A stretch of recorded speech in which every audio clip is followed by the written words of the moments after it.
We begin tonight with a remarkable story of recovery, one that even doctors doubted.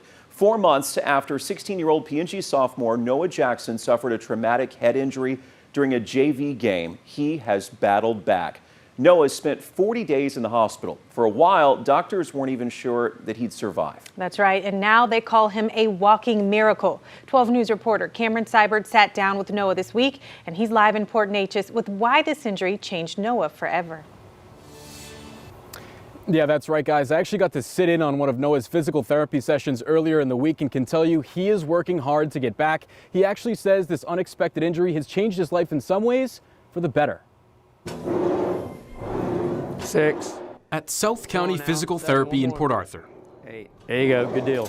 16-year-old Noah Jackson is hard at work. You can't just sit around and be sorry for yourself. He's seen a lot in the last 4 months. After an injury on the football field in October, Noah underwent emergency brain surgery. He fought for his life in a medically induced coma. It's hard when you see your child laying there on life support and you hear the machine and you realize, you're looking and you realize it's going the same rate that his chest is. It's because that's the machine breathing, that's not him breathing.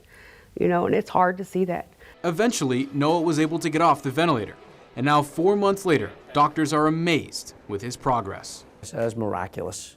You know, prayers answered because he had a hard time skipping when he first came in. You know, he was just tight. He just was uncoordinated. Noah is now lifting, jumping, and crawling his way back to being his old self.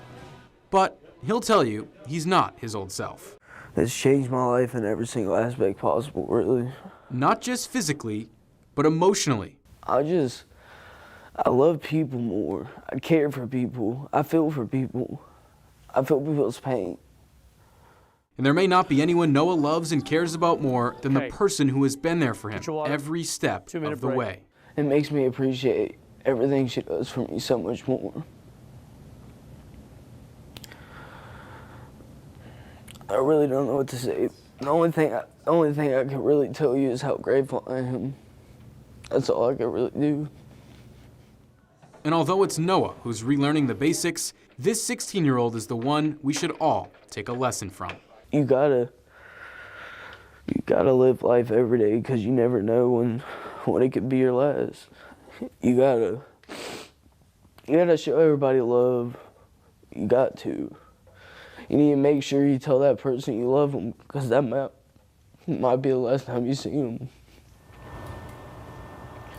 And Noah still has a few more weeks of physical therapy and then he can start working out on his own. And although his playing days are over, Noah says you can expect to see him on the sidelines come Friday nights. Live in Port Neches, Cameron Seibert, 12 News.